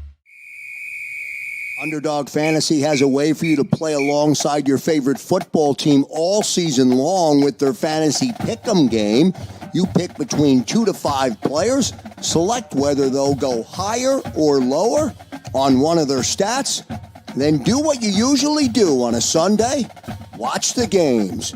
You can win up to 20 times your money in a single game by going 5 for 5. It's a fantasy game, and the Sports Betting Show wants you to get involved. Go to UnderdogFantasy.com. When you sign up, use the promo code WIN, and Underdog will double your first deposit up to $100. That's UnderdogFantasy.com. Use the promo code WIN. Do you stream on a Roku, Fire Stick, Google TV, or Apple TV? Now you can watch 6ABC 24/7 with the 6ABC Philadelphia streaming app. For the big story on Action News, search 6ABC Philadelphia and start streaming today. EAGLES, Eagles.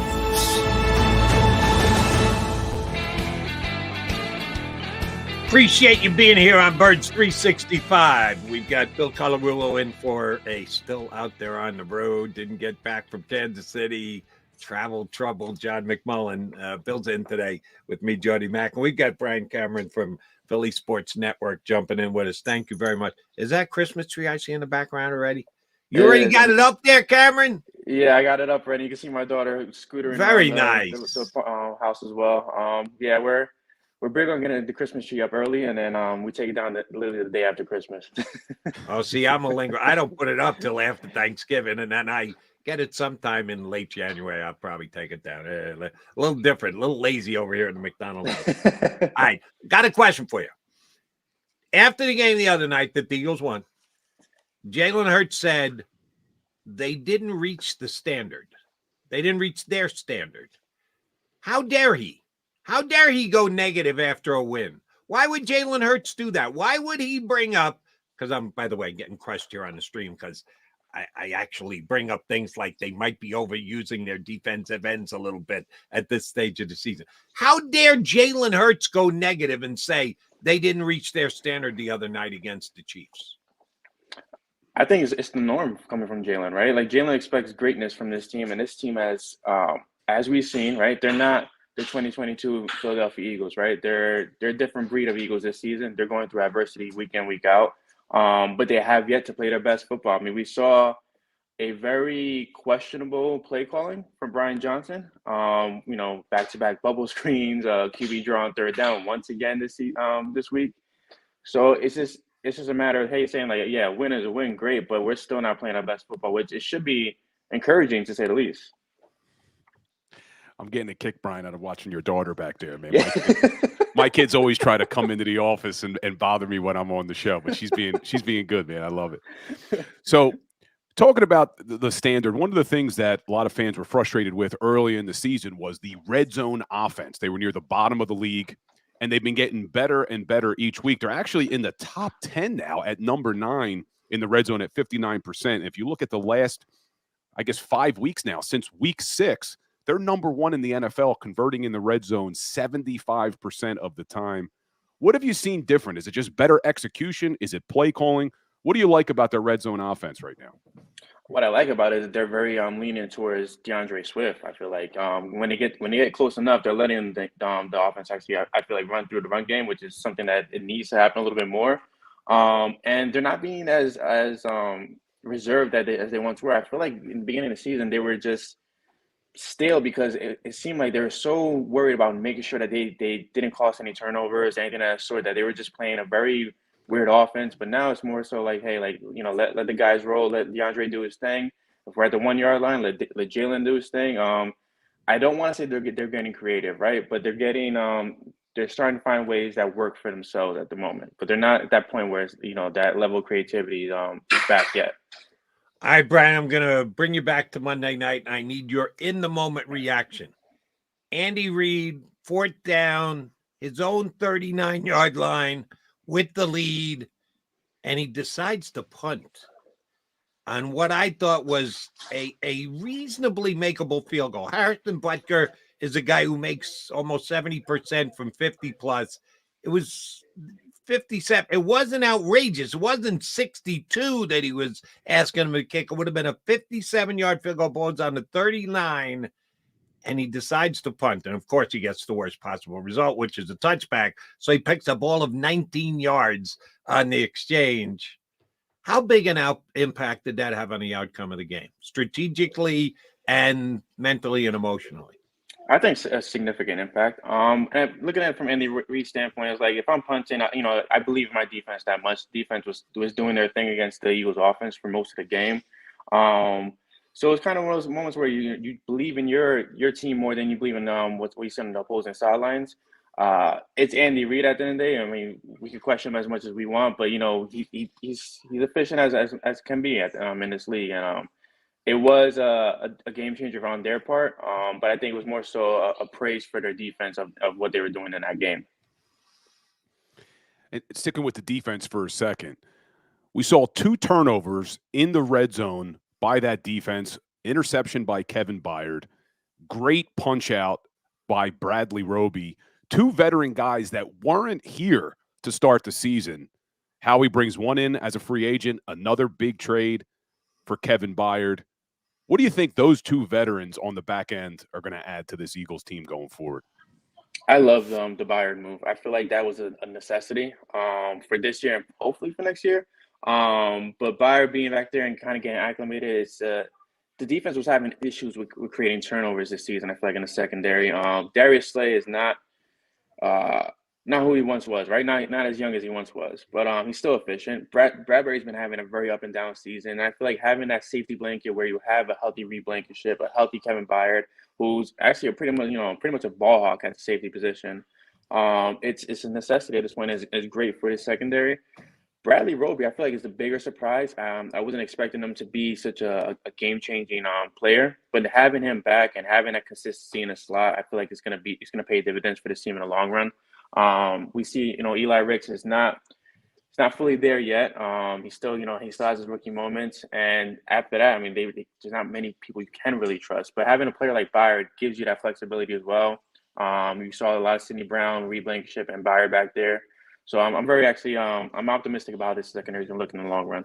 So you're not worried at all about Bradley Roby with the game-changing play that he almost gave up by allowing Marcus Valdez-Scantling to run by him and be wide open for a ball at the 3-yard line that he just dropped. He made a huge play. The punch-out play was great. He almost gave up the biggest play of the game as well. You look past that one? The reason I would look past it is because it feels like the Eagles, they're always going to be against giving up the deep ball, right? But in this game, it was kind of a little bit, closer to the chest. They wanted to kind of block the middle of the field mostly. Bradley Roby, James Bradbury, Darius Slade, they're all going to get burnt somehow, some way, right? This defense doesn't have the speed that they once did. And guys like Eli Ricks, even though they're fresh legs, they're not competent enough to handle the workload that they should at this point, right? I think it's one of those things that give and take. He made the big play. He almost gave a big play, but it's just you bend and don't break, right? That's what we're used to in Philadelphia on defense. So Jody says, look past it. Reminds me now, are you concerned at all about the Philadelphia Eagles looking past the Buffalo Bills this week? They're on a short week, coming off a really emotional win in Kansas City on Monday night. San Francisco 2 weeks away. Any chance this Eagles team looks past the Buffalo Bills on Sunday? I don't think they'll look past the Bills, but I'm fearful that they're looking over the 49ers more than they're looking past the Bills, in my opinion. I think the Bills are more significant threat in their minds, and I feel like the 49ers are just lingering in the middle of the pack. I have the Eagles dropping a game against the 49ers, but winning against the Bills, just for this exact reason. I mean, again, like I feel like they're going to focus on the Bills. They're going to go through the windmill of dealing with Buffalo. Josh Allen is not a scrub at the end of the day, even though he's having a rough season. And I think they win against the Bills, in my opinion. So let me get this straight. This is you handicapping the Eagles, handicapping their opponents. Yeah. You think they're going to take the 49ers lightly in 12 days or whatever it is? Really? I think they're overlooking it just a little bit, just because it's the gauntlet that they have at hand. I mean, you're focusing on the Chiefs and you got to focus on the Bills. Like, you're adding too much tread to the tire at the moment, I feel like. Wow, that comes as a surprise because I'm sorry.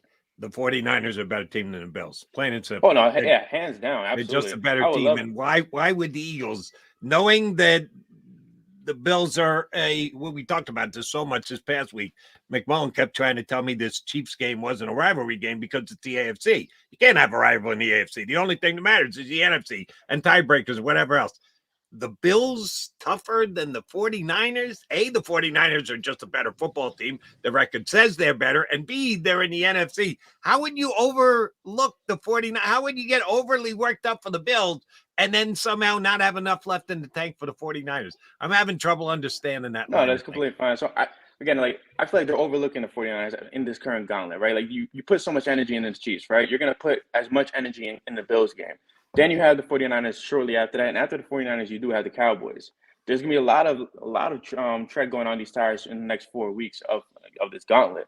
For the Bills, I feel like they're a team that's also going to probably wear down this defense as well as this offense going into Sunday.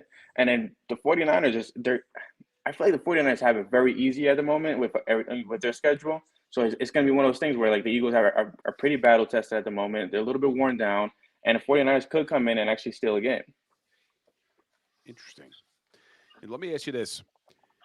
2 new coordinators this year. Sean Desai on the defensive side of the ball. Brian Johnson on the offensive side of the ball. There's been some complaints by fans for both coordinators. I think they're actually both doing a pretty decent job. Sometimes the play calling by Brian Johnson leaves a little to be desired, but I think he's doing a nice job. Who would you give a better grade to? Sean Desai as the defensive coordinator or Brian Johnson as the offensive coordinator? I think what Sean Desai is doing needs a little bit more praise. He's been in the second half of game. His adjustments have been on par in almost every game. He's barely been getting really beaten by teams, right? As outside of the Jets game where it was the offense that threw away the game. But Sean Desai is doing everything. Is doing everything with the little amount of talent that he has. If you look at the injuries in the first couple of weeks in the secondary, it took time for them to get a safety group together. The defensive line went through their little spat of injuries. They lost Jalen Carter for some time. It's just, I feel like what Sean Desai is doing, he's maximizing off the talents of the players and the personnel that he has at the moment. I feel like that deserves a lot of praise. Brian Johnson, you're right. He's doing a great job when you look at stats, right? When you look at numbers, the Eagles they do have a top 5 offense in a lot of the categories, but it's still a bit of a head scratcher when you're running bubble screens to one side of the field and then the next play to the other side of the field, and then you're calling a QB draw. There's some type of disconnect between Sirianni, Johnson, and Hurts that's just not making a lot of sense at this point in the season. I think that's still a bit of a head scratcher. I don't think he's doing a terrible job. I just think he's doing a more so of a questionable job at the moment. All right, Bill, I think you threw this number out there before during the show, so I'm going to ask you to throw it out there for us again. I don't know what outlet you used, the wagering numbers. We know the Eagles are now the favorite to win the Super Bowl. As of their win this week, if they were even with Kansas City, they've now moved. Hey, Jalen Hurts is the favorite to win the MVP. He was just slightly behind Mahomes. They win the game, even though he threw for only 150 yards. He's now the favorite. Where is Nick Sirianni in the Coach of the Year odds as of right now? Sirianni is 5th at plus 1,200. You have Dan Campbell, number 1 at plus 125. D'Amico Ryans, number 2 at plus 275. Mike McDaniel in Miami at plus 550. And Kevin O'Connell in Minnesota, plus 900. Sirianni 5th in Coach of the Year odds right now. So, Brian, the team with the best record in the National Football, the only 9-1 team in the National Football League, their coach is 5th in potential voting for the motivated Sirianni. Good thing or bad thing for the Eagles?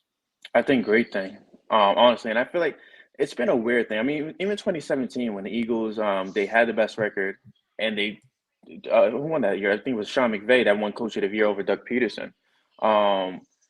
if I'm not mistaken. And then with Sirianni, the first year they started off 2-5, then they finished off as a playoff team. The second year they're the best team in the league, and he doesn't even get recognized. They give it to Brian Daboll, whose team is in the crapshoot this season.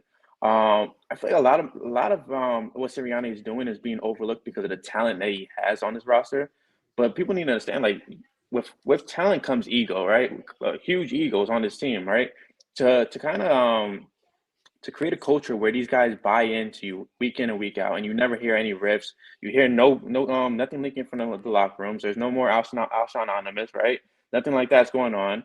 And you see this team they speak how their coach speaks. Their quarterback and their coach speak very similar.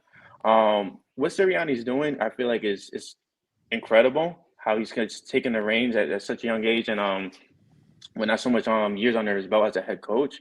And it should be more recognized. To me, he should be the favorite of coach of the year because your team is 9-1 and you face nothing but great teams all season long. You lost to a Jets team that their defense is pretty damn good. Offense, doesn't do much, but still their defense won the game that week. Sirianni, to me, should be the coach of the year favorites. It's funny, we were just talking about that within PSN last week. I don't know if it's a Philly thing. I don't know if the NFL does not like anything about Philly because Jalen Hurts didn't win the MVP last season. And it's a weird thing for me. It's a little mind-boggling at this point. So while we're talking about Sirianni, I actually posed this question on my show last week. I'm curious what your thoughts are. Is there a coach in the NFC that you would take over Nick Sirianni right now? And I actually went through all 16 teams, all 16 coaches, and I kind of narrowed it down to basically 3 other coaches that maybe could be in the argument, which would be Kyle Shanahan, Pete Carroll, and Sean McVay. In my opinion, none of these other coaches reach Sirianni's level. Maybe throw Dan Campbell in the mix at what he's doing in Detroit. But is there any coach in the NFC that you would take over Nick Sirianni right now? No. Yeah, definitely not. The reason being is because Nick Sirianni he's aware. He has a lot of self-awareness of who he is. He's aware of his presence in a room and how to approach certain situations. When all Philadelphia was calling for Jalen Hurts to be traded, and to not be the guy going forward, Sirianni backed his guy no matter what, and he helped develop Jalen Hurts and had enough patience to do so to develop Jalen Hurts into an MVP quarterback. And the guy, I mean, let's not overlook. He was laughed off the podium in his first press conference. He was laughed at the Garden conversation when he brought that to the light. And he still believes in who he is. He still carries himself the same way. And I feel like a guy like Kyle Shanahan, he'll be a great coach, right? But I think Shanahan's a little bit on the Bill Belichick train, where it's kind of like he thinks he's above the team and he can make anything happen for the team. And this kind of testing to the quarterback situation over the years. And Sirianni is more like, I feel like he knows that there's always room for growth, and he's very hell bent on making sure that room is reached somehow, some way. Brian, I want to share a conversation I had with an Eagle fan last night on WIP. And I tried to talk him back in off the ledge, and shoot, he dragged me out there on the ledge with him. I was starting to get nervous. He was saying he thinks that A.J. Brown can be a problem between now and the end of the year, because for the second time, they got him on camera doing a pretty good screaming job at his quarterback, that he and Jalen were going at it pretty good. And AJ kept his helmet on, even though Hurts had his helmet off, which is a little scary. You do the head bob, boom, you can break Jalen's nose. And he compared him to T.O. And I said, whoa, don't go there. This is not Terrell. Terrell Owens blew up the team. He had a problem with Donovan McNabb. He had a problem with the coaching staff. He had a problem with his teammates. He blew up on everybody. AJ has just had an, let's say, excited conversation on the sideline with his quarterback a couple times this year. Is there any concern in your mind? I tried to just dismiss it. Should I have? Or is there an issue potentially there between AJ and Jalen Hurts? I don't think there's an issue. Those guys are best friends. I feel like this is not a TO situation. They both want to win. They both expect greatness out of each other. I mean, if you guys play basketball, pick a basketball back on the court with your friends, you're going to get into your friends' head when they're not making the right pass or when they're ball hogging, whatever the case may be, right? It's just regular playing with your best friends.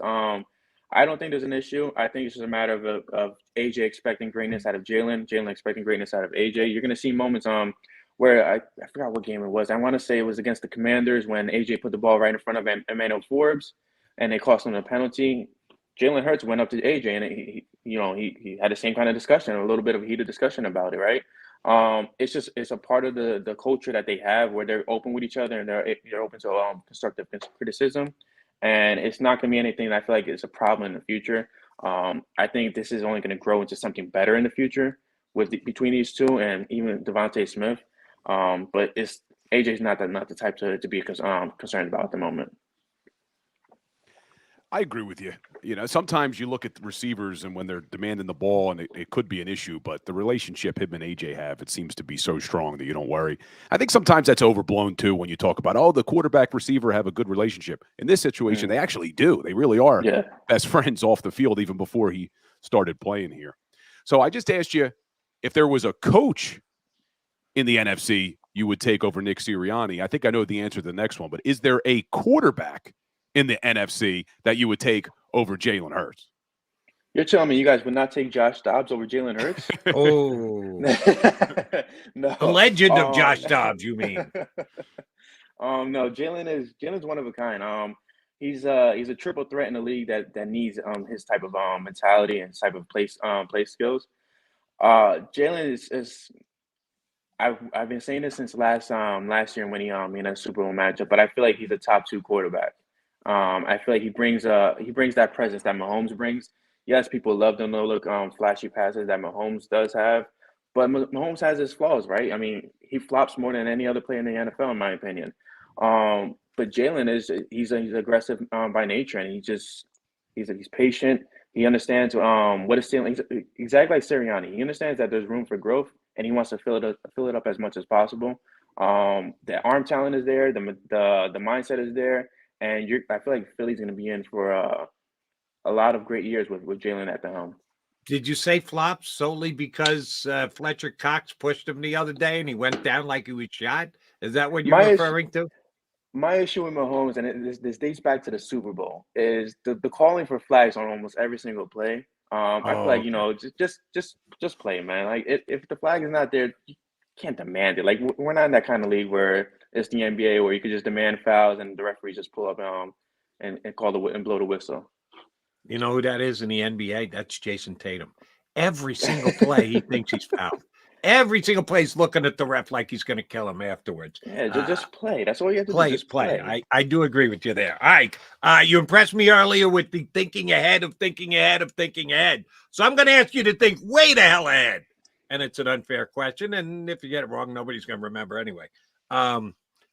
2024 opening game, Philadelphia Eagles. Their starting center will be who? Jason Kelsey.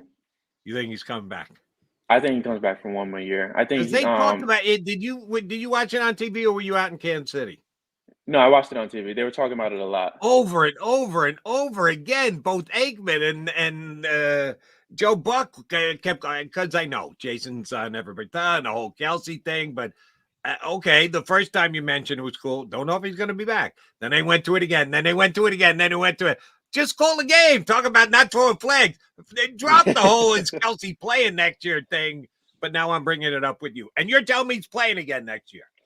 I feel like he plays again next year. I strongly feel like if the Eagles win a Super Bowl this year, that lingering feeling where like, hey, I think we could win another one. Just like he came back this year saying, I think we could go to the dance again. I think that's going to be heavy on his heart. He's at the top of his game. I feel like there's no other player in the league really playing at his caliber at his position.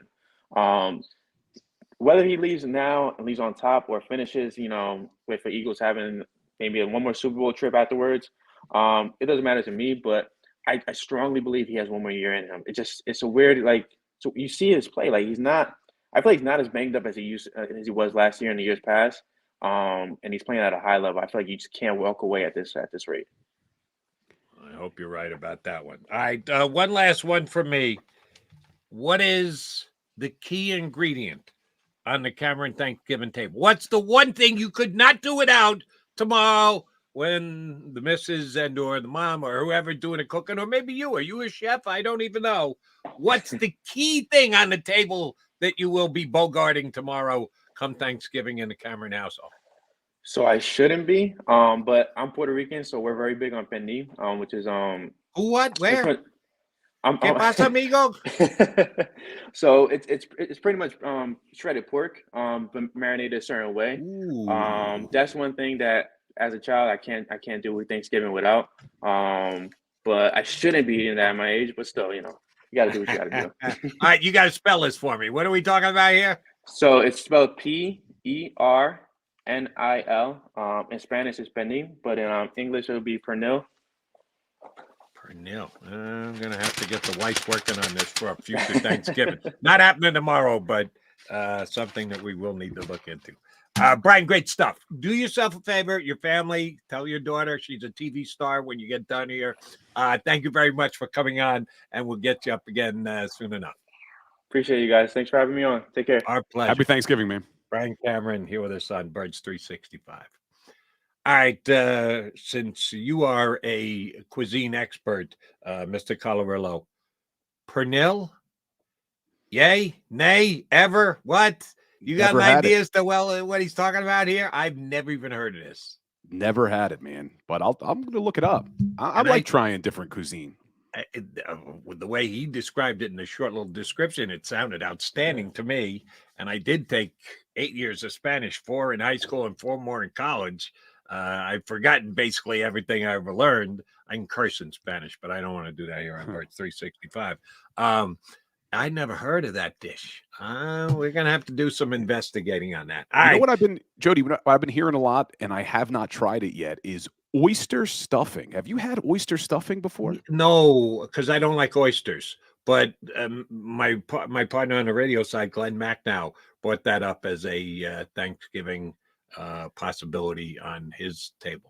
Yeah, my doctor guest last night's from New Orleans, and I asked him the same question. Hey, what's your favorite thing? He said 2 things. One is turkey gumbo the day after Thanksgiving, which sounded great to me. And the other was oyster stuffing. I've never had it before. I think I'm going to try it. We go different. Mushroom stuffing. My wife got a recipe from her mother's next door neighbor who gave her all the ingredients and how to make it. It is the best thing on my Thanksgiving Day plate every single year. It's unbelievable. You don't need gravy. It is so moist. It is phenomenal. Mushrooms, no oysters. I'll stay away from the oysters. Yeah, I know. We're talking ourselves into a meal here at 9:48 in the morning. I got another show to do after this. I got an hour still after this. I got to eat. Thanks. All right. Well, tell Zander to play a commercial or two. You can get a snack. All right, he's Bill Colorillo. I'm Johnny McDonald. You got the Birds 365 show coming back to put a bow on the show, so stay right there. Go to get your game on. Go for the beers. Go for the cheers. Go for the hit and the hits. Go for the stakes and the stakes. Go to get your parlay on. Go to get your party on. Go for the scene. Go for the screens. Go for the gallery. Go for the win. Go to Ocean. Visit theoceanac.com to plan your visit. At Pond Lehocky, we've recovered billions of dollars for our clients, and we're confident we can do the same for you. With over 250 years of combined courtroom experience, we've helped over 100,000 injured clients obtain some of the largest settlements in Pennsylvania. One conversation is all it takes to help you and your family get back on track. If you've been injured in an accident, give Pond Lehocky a call. They're carving them up and good play calling along the way. First and goal at the 6.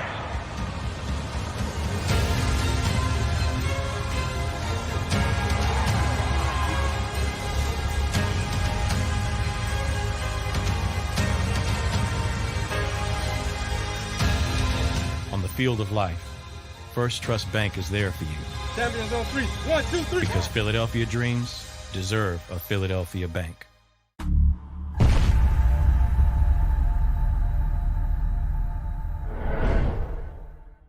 We're here to show you a better way to spend your state income taxes and get the money to where it's needed to most to the thousands of qualified kids. What we like about Blocks is they really know where the need is. This program ensures that their dollars come 100% into these kids for their tuition assistance. If you are able, Blocks makes the EITC piece go very quickly and very smoothly. Turn your PA state tax liability into need-based scholarships and receive a 90% tax credit.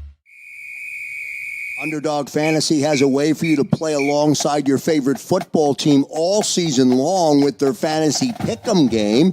You pick between 2 to 5 players, select whether they'll go higher or lower on one of their stats, then do what you usually do on a Sunday, watch the games. You can win up to 20 times your money in a single game by going 5 for 5. It's a fantasy game, and the Sports Betting Show wants you to get involved. Go to UnderdogFantasy.com. When you sign up, use the promo code WIN, and Underdog will double your first deposit up to $100. That's UnderdogFantasy.com. Use the promo code WIN. Do you stream on a Roku, Fire Stick, Google TV, or Apple TV? Now you can watch 6ABC 24/7 with the 6ABC Philadelphia streaming app. For the big story on Action News, search 6ABC Philadelphia and start streaming today. EAGLES, Eagles.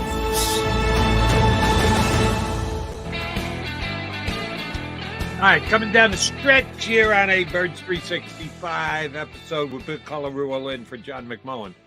We have heard that John McMullen is already on his way back. Flight got canceled last night, early leaving this morning. He's sitting in the mid-seat in coach next to a guy with a white beard. It's not Jody McDonald, but he's kind of scrunched in right now, so hopefully he's getting some sleep. Not doubtful. But McMullen's supposed to be back tomorrow. But appreciate the job Bill's done filling in for him today. All right. Interesting stuff that Brian said. He thinks that they'll be up for the Bills, but the potential letdown, because you laid it out pretty well, that the emotional game, despite the fact that no one other than me wants to admit it was a big rivalry game. And then afterward, you got the 49ers coming up. This could be a look-ahead game. This could be a sandwich game. Brian said, no. The sandwich game is the week after, that they're up for the Bills. They need them. They want to beat the Bills. And then you got the Cowboys on the back end, so they could look past the 49ers. I wasn't following his line of logic on that one, but that's the way he looked at it. Bills coming in on Sunday. Last week, their offense kicked back into gear against a good Jet defense. Now, you know, I'm a Jet fan. I have a Jet theory. I think their defense just gave up last week.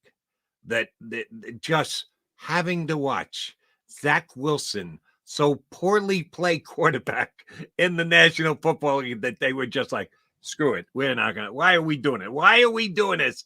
And they gave up last week because don't have to tell Eagle fans that the Jet defense can be one of the best in the NFL this year. How much fear should Eagle fans have with a Buffalo Bills team coming in who's only got a 6-4 record? Their record isn't great, but you want to talk about plus minus. When they win, they pour it on. They certainly have the capability of scoring a lot of points. What's your nervous factor 3 days out before Bills and Eagles, Bill? Well, when I mentioned the short week, the other concern is not only coming off of the emotional win on a Monday night.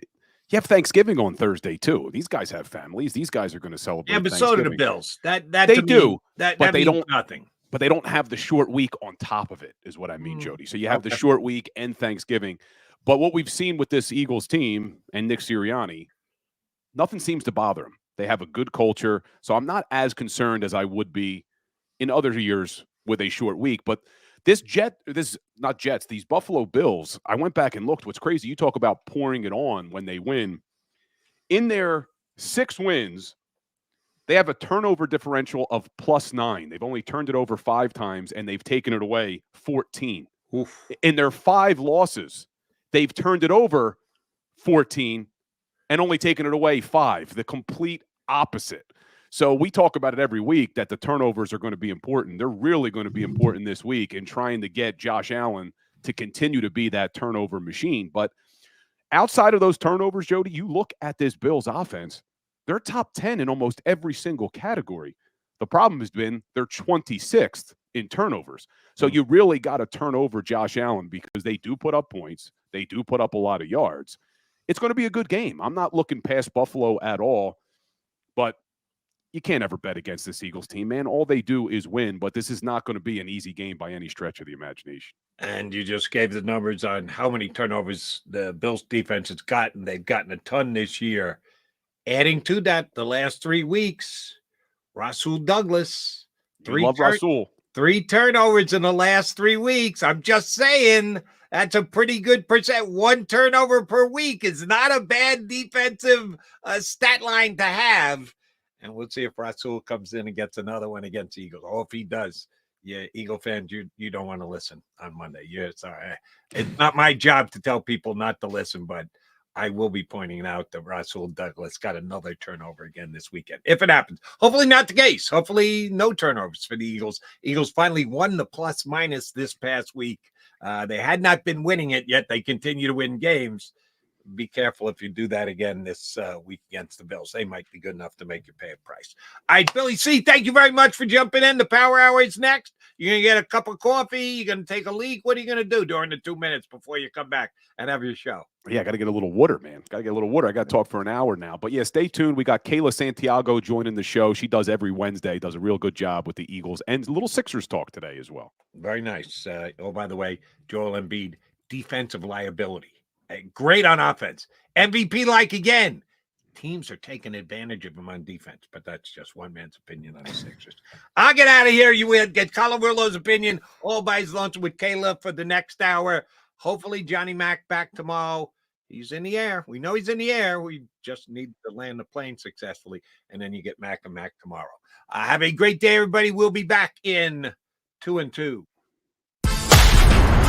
You've been listening to Birds 365, the destination for the passionate Eagles football fan who bleeds green. If it's Eagles football, we're talking about it. Debate inside the locker room and guests that are some of the greatest football minds from around the region. We hope you enjoyed the show. We know we had a blast. Make sure to like, comment, and subscribe, and we'll be back soon. But in the meantime, hook up with us on social media at JAKIB Sports. See you next time on Birds 365.